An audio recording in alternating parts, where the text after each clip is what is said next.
We encourage people to come. The Unplanned movie, which is the real-life story of Abby Johnson. For those of you listening in Facebook Live land, you can give us a call at Right to Life Central California about it, 229-2229. Jonathan Keller's not here. He is the often erstwhile co-host. But I've got something even better than Jonathan Keller here, far better than Jonathan Keller.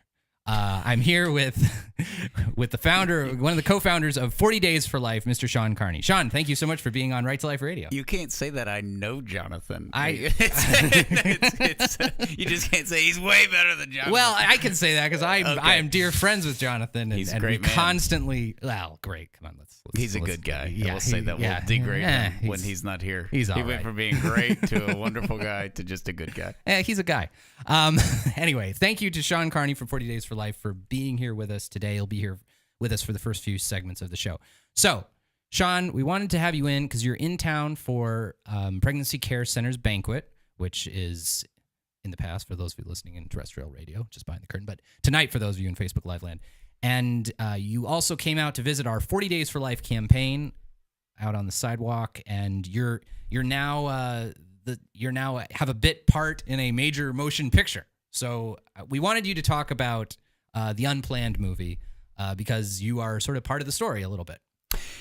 Yeah, it's as you said, it's a beautiful story. It's the story of Abby Johnson's conversion. I knew Abby for 8 years when she worked at Planned Parenthood. She witnessed a live abortion of a 13-week-old baby boy. Walked at the time, my office was right next door to hers, and she had a change of heart. She resigned the day after she walked in, and the movie is good.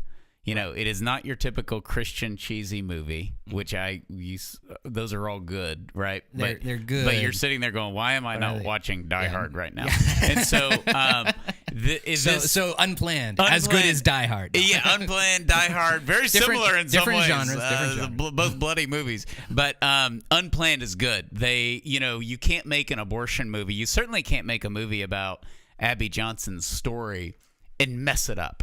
Yeah. Or not give it the respect or the weight that it deserves. And they did a great job. It is very well done. It's entertaining. Mm-hmm. You're not laughing the whole way through, but it's watchable. It's entertaining.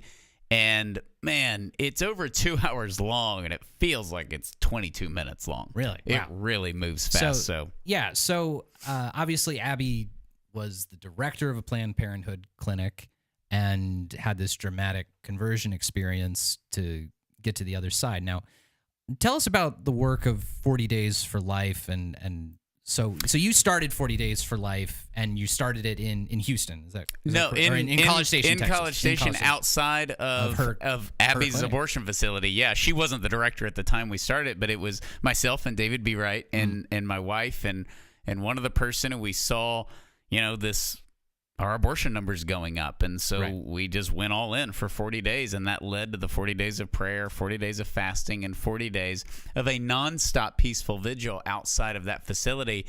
And, my wife and I had known Abby for years because she was a volunteer for Planned Parenthood. Mm-hmm. And then she started working for Planned Parenthood, and then Abby and I became directors of opposing organizations at the same time, and often did media interviews and radio interviews like this against one another's points. Jeez. So, we knew her well, and that really helped, frankly, when she came over and she knew you weren't crazy. And And if you're in Fresno or in Spokane or in Albany, New York, and you hear, some Planned Parenthood director had a conversion and went over to the pro-life side and talked to the guy, and now they're friends, and she's going to convert. It's like, I'm sure she is. She's going to be leading Bible study next week, right? So it's a pretty improbable. Yeah, you're tempted not to believe her, and there was no question for me because I knew her for 8 years. There were a lot of people that didn't believe her the first few months and even a year after she had left that said, she's got you fooled. I mean, I remember the story about this guy, Saul from Tarsus, and he was like killing all these Christians. He converted. And then all of a sudden he fell off a donkey, and it was like, oh my gosh. And then people were like, oh, do we really want this guy? But he turned out okay. In Texas, he got knocked off his truck. Well, of course. There you go. So anyway,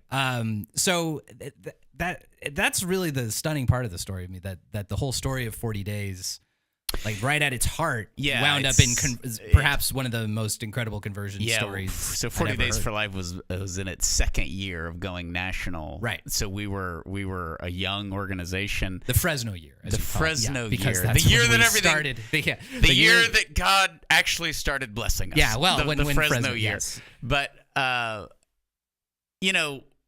Abby was the 26th at the time, the 26th abortion facility worker to have a change of heart and leave her job. So there's been 186 total. Wow. So in 2 years, you guys had 20. In 2 years, you guys had 26 people. Holy and of course, for us and for me, because I was there. I went to work every day next to her. I saw her swipe her security card hundreds, if not thousands, of times. Mm-hmm.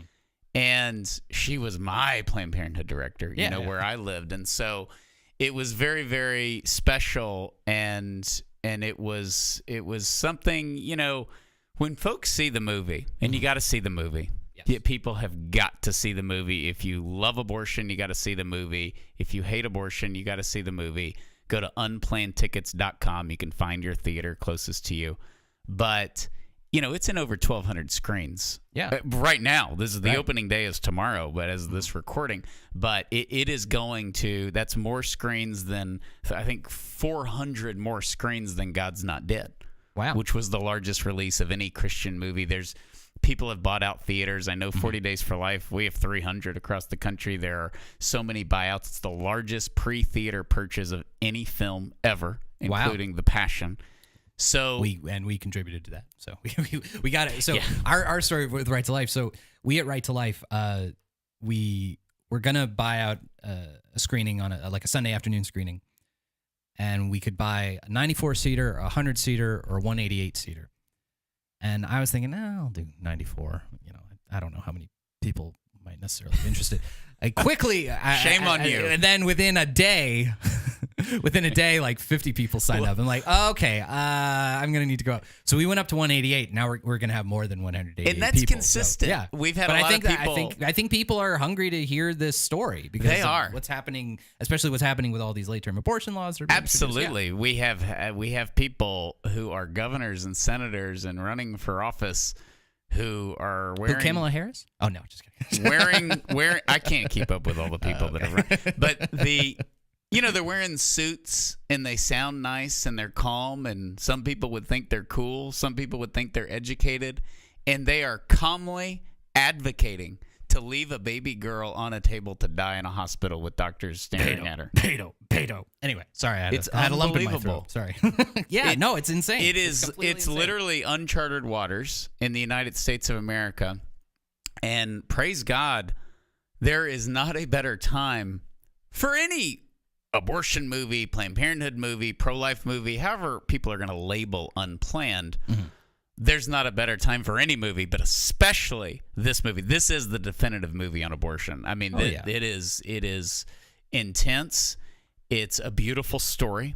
It's a beautiful story of Abby's conversion. It's a beautiful story of Abby's family. And it shows the power of prayer. Mm-hmm. So I think the timing is great.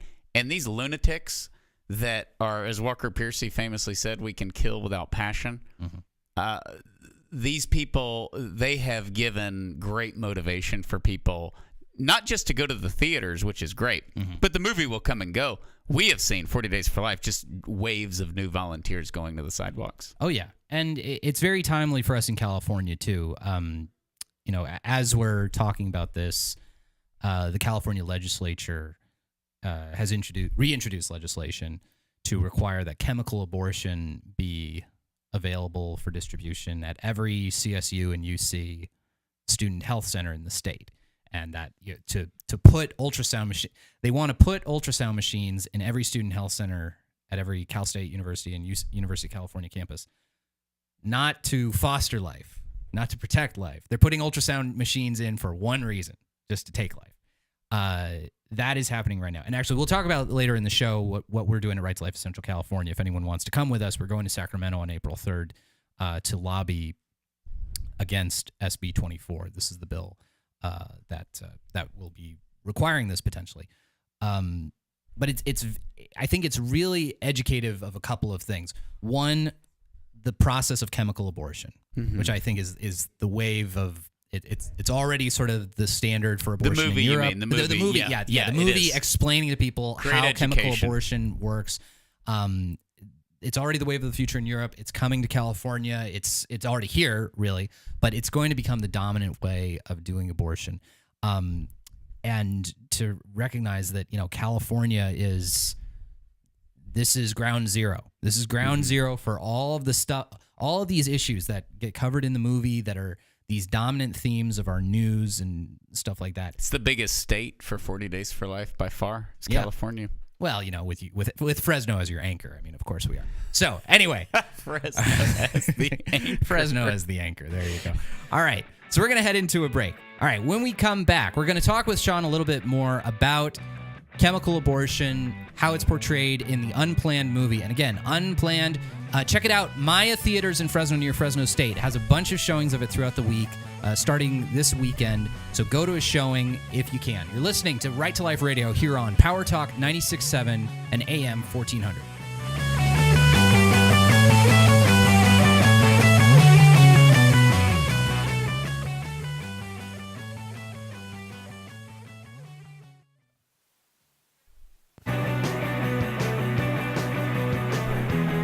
Moving on up here on Right to Life Radio. This is the theme from the Jeffersons. We were going to play this last week. I forgot what the reasoning was, but we instead, in honor of Beto O'Rourke, we played a bunch of Spanish. We're too young for the Jeffersons. I know who they are because my parents made me watch it, and it was great. But I don't know. Typically, most of the older folk don't think that we know who the Jeffersons are. A theme of this radio show is us playing music that's much older than I am. Okay. It's in case you don't know, Shawn, this is the greatest music, the greatest bumper music in the entire greater Fresno area radio market here on Right to Life Radio.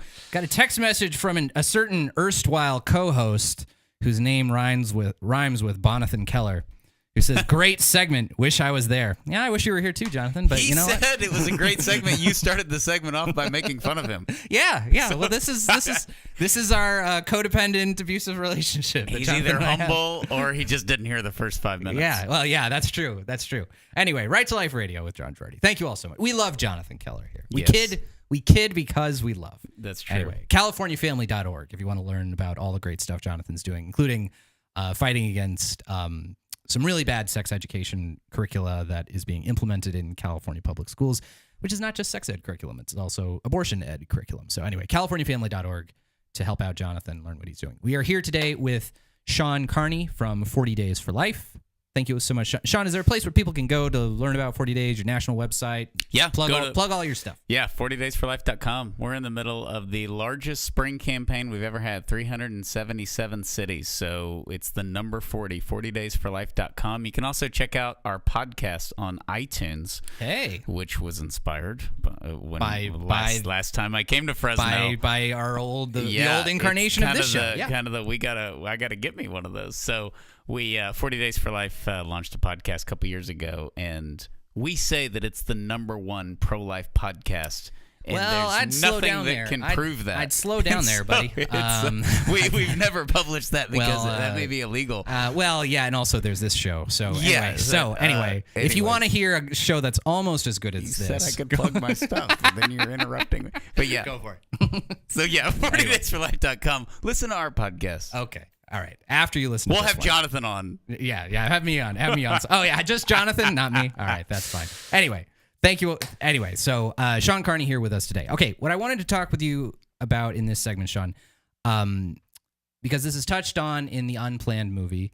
Again, Shawn is part of the story of Unplanned. Shawn was part of Abby Johnson's conversion. He worked on opposite sides of the pro-life, pro-choice fence from Abby. His office was right next door to Abby. And he was there for when Abby sort of had her conversion experience. In the Unplanned movie, it sort of shows the process of a chemical abortion.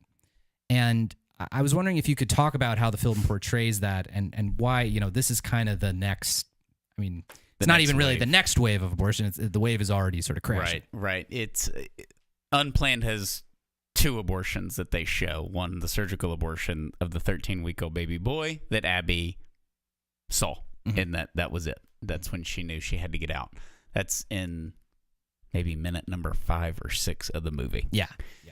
So then Abby personally she had 2 abortions herself, but one of them is an RU46, and kudos to her for being willing to put this scene in the movie. It is extremely powerful. Mm-hmm. I have given the 5-minute talks describing what RU46 is. Mm-hmm. We've done a whole podcast on what RU46 is. Nothing does it better than Unplanned. Right. It teaches you what it is. It uses the dialogue. You explain exactly what's happening. It gets very technical for people, and you're able to give the explanation. I'm able to give the explanation, but you just lose half the crowd. Sure. 2 seconds in. And so Unplanned does a great job of showing it. It is an intense scene. I think it's the most intense scene of the movie. Yeah. They create the living hell that is an RU46 abortion, and they do a very good job of it in the movie. Right, and it's very timely for us in California because, as I've been mentioning, SB 24 has been introduced, and it's going to require chemical abortion to be available at the student health centers at all the CSUs and UCs. So, I mean, among the problems with SB 24, and they are many, one of them is, and again, go see the movie to understand it yourself. But basically, the chemical abortion process works. You take one drug that results in the baby dying within the womb, and you take a second drug to expel the baby. Mm-hmm. And according to FDA regulations, you're supposed to take the drugs in a clinical setting under the supervision of a nurse or somebody, but you wind up expelling the baby at home. Anywhere. And in California, we're introducing this legislation so that on the student health centers at CSUs and UCs, girls will have access to chemical abortion, meaning the place where they're going to be expelling their child is, in many cases, likely going to be a dormitory bathroom. I lived in a dormitory at Notre Dame for 4 years, and that is not what I would call sanitary. That is not what I would call safe. That's at best. At best, yeah. That's at best, because we have a lot of testimonials from women who, grocery stores, movie theaters, the mall. Yeah. It's not like you can always choose where you're going to be. And they always say the same thing. I could see my baby. Right. I thought it was just going to be a bunch of blood. I could see. It is absolutely traumatic, and they do a really good job of this in the movie. This is supposed to be the clean, easy, simple, you take a pill, and then, it's like the non-abortion abortion. And the well, people talk about it. I think people both talk about it as if, and genuinely confuse it with like the morning after pill or something. Correct. Yeah, which totally different. Which we're not fans of either. Right. But this is later on. This is something 8 weeks, 10 weeks. Yeah, up to 10 weeks of pregnancy. And by the time you're talking 10 weeks of pregnancy, you're talking about a baby that has a head, arms, legs, fingers, toes, sex differentiation. And usually the woman doesn't realize that. Right. She thinks it's the super contraception kind of thing. Sure. Where I'm not going to really see anything. It's not even really a baby. And then it's a baby. See it. It's a baby. Yeah. Yeah. And especially, I think people think, well, first trimester, therefore it's not. Like, we have because of these artificial, these are dividing points of a pregnancy of a trimester system, which only works because the pregnancy is about 39 or 40 weeks, that people, in the first trimester, it doesn't matter. No, like, it's not like at 13 weeks it goes from not being a baby to being a baby. No, we have now, and this is Cuomo and the other nut somehow who is still governor of Virginia, Northam. Ralph Northam. Where let me just note how crazy it is that nobody has resigned in Virginia. No one resigned. And everyone was terrible and nobody resigned. Worse, Cuomo is still walking around smiling. And yes. It doesn't help because he looks like he's straight out of Goodfellas, like he's some mafia don, and that doesn't help. Hey, we have a great appreciation for Dagos. Yeah, we love all the mafia movies, but the notion that these two governors think there's nothing wrong with aborting a baby as it's coming out of the womb or right afterwards. That's in the New York bill. Was leave it on the table to die. So it poses the question: when in the United States of America am I comfortable with the baby dying? Right. And why? Is it 24 weeks? Is it 8 weeks? Is it 12 weeks? Is it 40 weeks? What if she goes over? Is it 41 weeks? Is it 29 weeks? it's a ridiculous question that is a blessing of all this stuff that's happening, that we now have to ask ourselves, when can I sleep at night? Right. And an abortion it's takes forcing place. you to think about it. It is, and we don't operate like that. No. On when we want the baby. Sure. I have 7 kids. You have a lot. 3, Yeah. but they're under 4. We had 3 and under. Yeah. We've done that twice. Yeah. And it's definitely easier the second time, by the way. Not that that's any consolation to you now. But when you say, my wife's expecting, and if it's people like us, it's the sky's blue. Yeah. But they're excited. They don't say, how many weeks is your wife? Yeah. Well, 12. Let me give me one more week and I'll be excited. When you come back and tell me she's 24 weeks, I mean, I can't even tell you. I'll be doing cartwheels. Yeah, exactly. It's going to be awesome. We don't act like that. Well, and there's actually this whole controversy within the medical ethics community. And there's this fundamental medical ethical question when you're talking about caring for a pregnant woman. Who is the patient when you're talking about care for a pregnant woman, or who are the patients? And I guess the way you phrase the question answers it.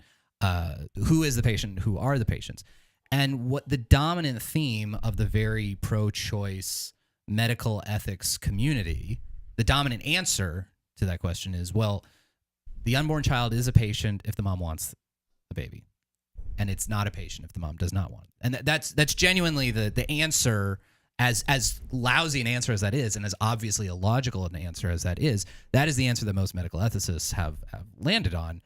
And thus, the way that these aggressive laws are treating children who survive a third trimester abortion, it makes sense, because you've based this unborn child's value not on any actual physical characteristics or anything. You've based it on, do I want this child or not? And all of these people owe a big thank you to Machiavelli, because this is exactly where they get this. Might makes right. Yes. And exactly. our response, when they look at us and they calmly say, it is a tremendous blessing at 35 weeks and 40 weeks, and we're going to have a baby shower if she wants the baby. And if she doesn't want the baby, well, we can leave it on the table to die. Yeah. Our response to them is to look them in the eye and say, God help us. Yeah.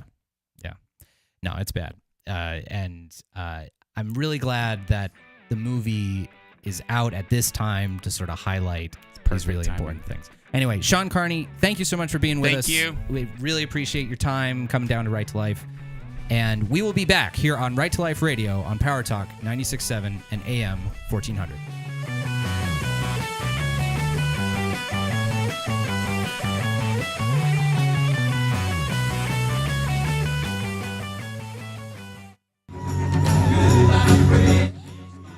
Right to Life Radio here on Power Talk 96.7 AM 1400. Hey, there we go. There's that microphone. You need a microphone to do radio. That's one thing I've learned.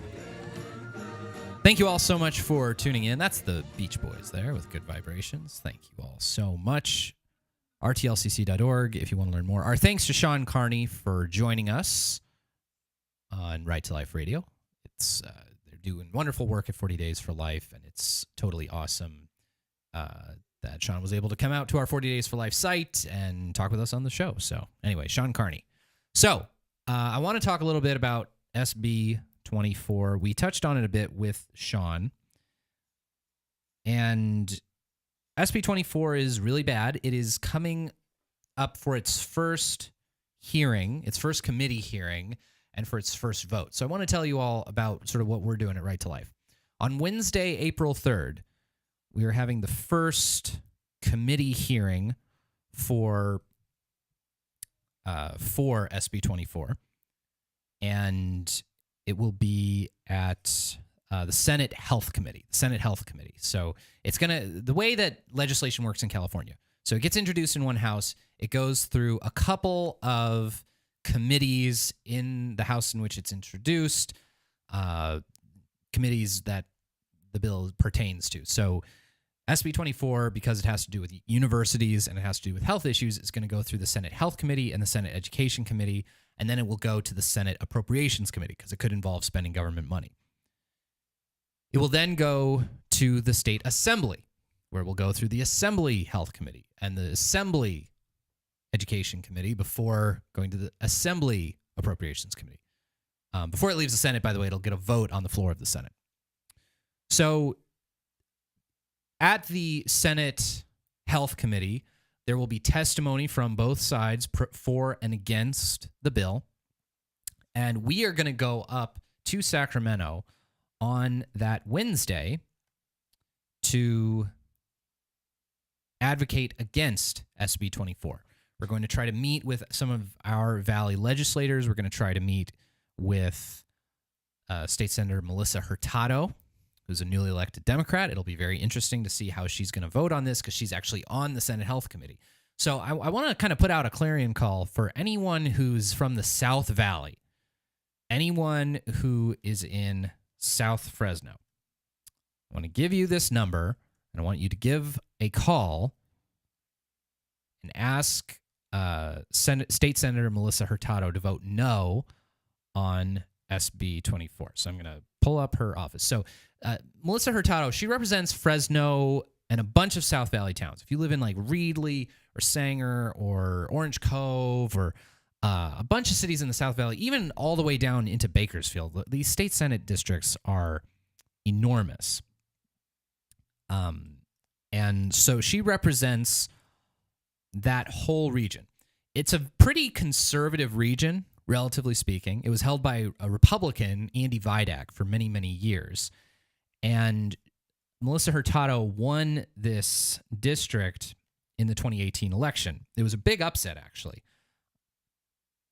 It was not expected that she was going to win, but it's still a relatively conservative district.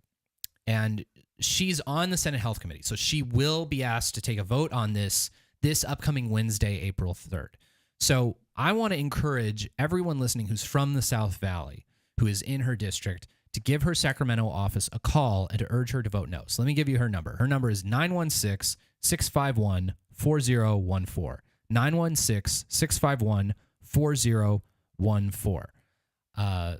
State Senator Melissa Hurtado, who, again, represents South Valley. She represents South Fresno. Basically, all of Fresno south of, like, McKinley, or much of it, she represents.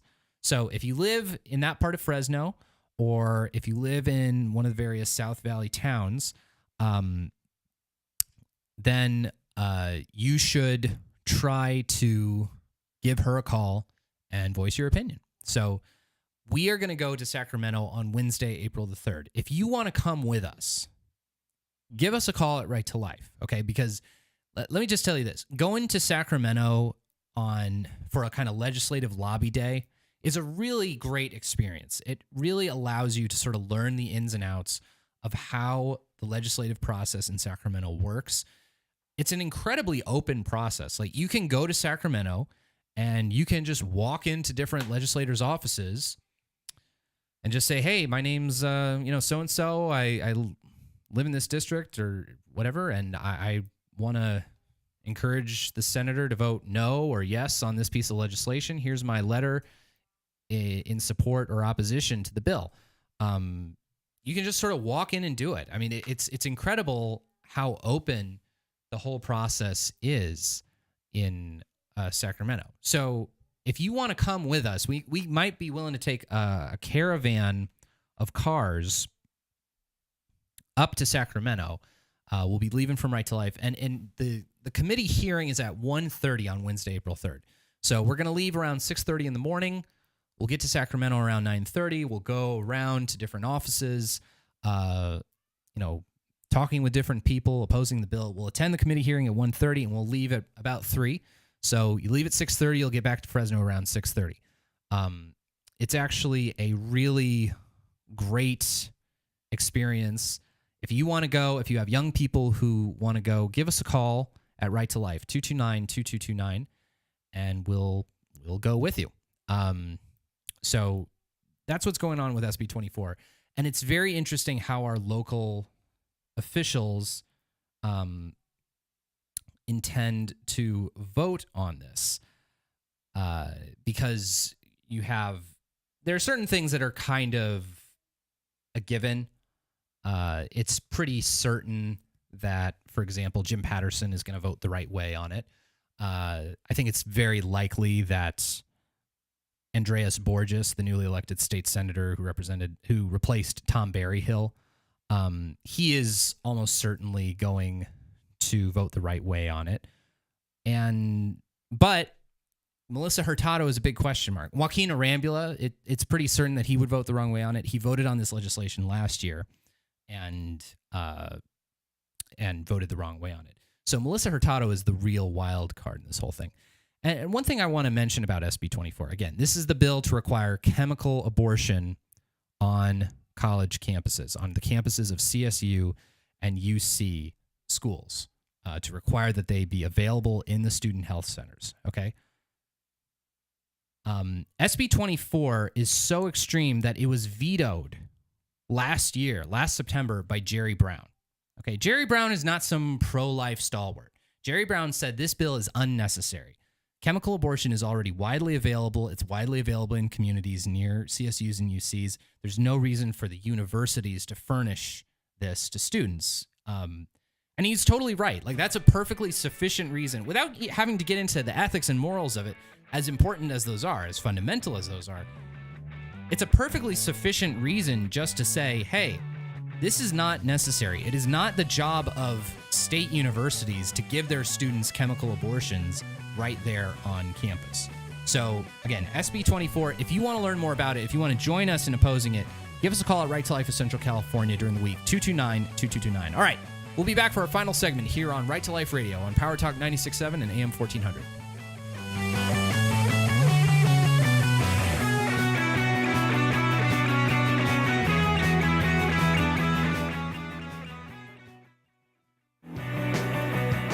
Right to Life Radio with John Girardi. This is some random band from Liverpool. This is from the Sgt. Pepper's album, getting better all the time. I think Sgt. Pepper's was overrated. At least the title track certainly was, but that was a good song. Anyway, Right to Life Radio here on Power Talk 96.7 and AM 1400. Thank you all so much for tuning in. All right, so we've been talking about SB 24. We've been talking about, we talked with Shawn Carney in the first half of the show. If you missed our interview with Shawn Carney, please download the podcast. Check us out on iTunes. Just search for Right to Life Radio. We're the first thing that comes up. All right, so I wrote an op-ed piece about SB 24 because it's first hearing. SB 24, this is the bill requiring chemical abortion to be made available at the student health centers at every CSU and UC. You know, if there's one thing that makes for quality radio, it's people reading stuff on the radio. And if there's one thing, I mean, radio is already a pretty megalomaniacal medium because it's one person who thinks he can get on a microphone and lecture to literally everyone in the city of Fresno about what he thinks. But I'm going to make it even more megalomaniacal by reading something I wrote. So I have this op-ed. I'm going to submit it probably to GV Wire or to the Fresno Bee. It's about SB 24. So I want to go through the points about why this legislation is unnecessary, why this legislation is bad. So here's what I write. And again, I feel ridiculous and like basically a psychopath reading something that I wrote on my own radio show. All right. On April 3rd, the California State Senate Health Committee will hear testimony on SB 24, a bill requiring the student health centers at every CSU and UC to distribute medication abortion drugs to students, in spite of Jerry Brown's 2018 veto of this legislation and the reasonable concerns of university administrators. Activists are hoping a new governor will yield a new result. Whether you are pro-life or pro-choice, this bill is an instance of ideology overriding common sense. And this is true. Jerry Brown thought that this particular legislation requiring that chemical abortion be made available in the student health centers at CSUs and UCs, he thought this was so insane that he vetoed it. Right? Jerry Brown is not pro-life. Jerry Brown is called Moonbeam for a reason. He's way out there. Even he thought this was too much. So let's define our terms and explain what this bill would do. Medication abortion, as we talked about with Shawn Carney earlier in the show, medication abortion or chemical abortion is different from surgical abortion. It's a series of 2 drugs taken over the course of a few days that induces an artificial miscarriage at up to 10 weeks of pregnancy. Now, let's note, what is a baby at 10 weeks of pregnancy? A fetus at 10 weeks of pregnancy has arms, legs, fingers, toes, eyes, sex characteristics, a heartbeat, and a working brain. So we're not talking about a clump of cells. We're not talking about a soap bubble. We're talking about a distinguishably living human organism. All right. Now, that is in existence from the very first cell, but this is something that looks exactly like a baby. Okay. So we're talking about a living human being. The medications in the chemical abortion process are ingested in a clinical setting under the supervision of medical personnel, but the actual expelling of the fetus generally occurs at home or, as supporters of this bill seem to think appropriate, in a dormitory bathroom. The side effects of medical abortion can be serious: extreme pain, cramping, bleeding, passing blood clots, infection, and more. The FDA has reported that 22 women have died from medication abortion. Okay, so there are 22 deaths from medication abortion. In addition, 4,000 women have had seriously adverse health events, more than 1,000 have been hospitalized, and 598 experienced blood loss so severe that they required a blood transfusion. SB 24 requires that those drugs be available at every CSU and UC student health center. But that's not all. The bill also requires the creation of a telemedicine service.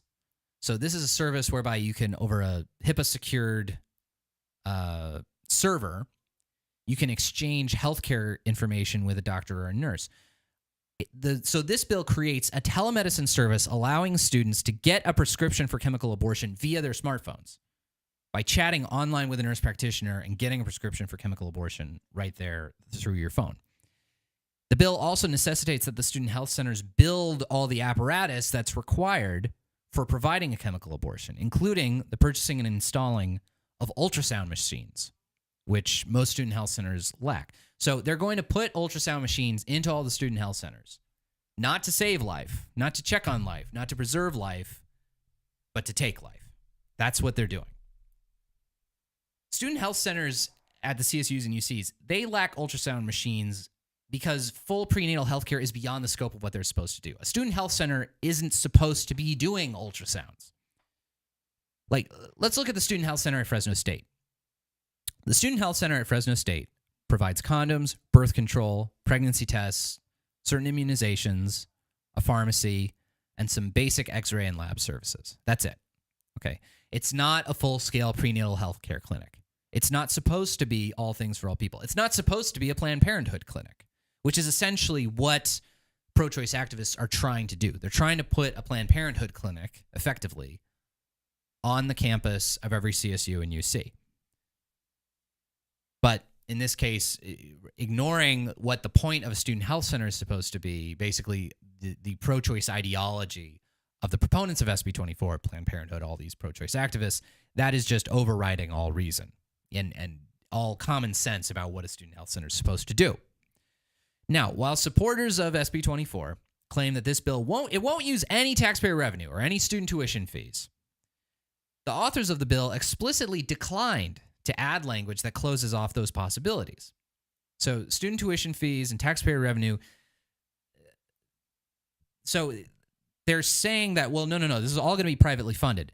But they had an opportunity in the bill to say that student tuition and general California taxpayer revenue may not be used to pay for this program. And instead, they said it does not have to be used. So they inserted this weasel language to explicitly leave open the door that the taxpayers are going to have to pay for this at some point. And also, they're ignoring the fact that taxpayer dollars and student tuition fees pay for the overhead costs of the student health centers at the CSUs and UCs. So overhead that's intrinsically a part of the cost of an abortion, is your overhead costs. Like rent is part of the cost of an abortion, okay? Upkeep of a building, that's built into the cost of an abortion. So the idea that, oh, no, it's okay, this whole program, the taxpayers aren't paying for it. BS. Taxpayers are paying for the building. They're paying for this abortion, in part, at the very least. It's also, so I rehearsed for you this litany of health problems that have resulted from chemical abortion since it was approved by the FDA in 2003. There is liability to the universities associated with providing chemical abortion. So who's going to bear the brunt of that liability? Well, it's going to be the taxpayers. It's going to be students paying tuition. Now, the bill also allows federal taxpayer dollars to come in to help pay for the program because they're envisioning a future where the Hyde Amendment, which is the federal ban on taxpayer dollars paying for abortion, that they're imagining that the Hyde Amendment will go away and we'll have a different president in the White House after 2020. So they're leaving open the possibility that your federal taxpayer dollars will pay for this. So they'll coerce everyone in the country to help fund abortion in California, in spite of the fact that Americans oppose federal funding of abortion by a 54-39 margin. Now, in his veto statement from last year, Moonbeam Jerry Brown was far more grounded in reality than, say, Gavin Newsom or today's pro-choice supermajorities in the legislature. Even someone as committed to abortion rights as he is recognized that California public universities have no obligation to furnish their students with walking distance, government-funded access to abortion or to remove every conceivable hindrance to its access. So Jerry Brown even vetoed this legislation, and that's why we should oppose it and why we should call our state representatives. Well, folks, Frank Sinatra's dulcet tones can only mean one thing. It's another episode in the can. This is the Old Italian Man segment where we get serenaded by a sweet Italian crooner, and we say farewell for this week. Anyway, thank you all so much, folks, for listening to Right to Life Radio here on Power Talk 96.7 and AM 1400. Download the podcast, search for Right to Life Radio on iTunes, support us at rtlcc.org, and we will see you next week. God bless.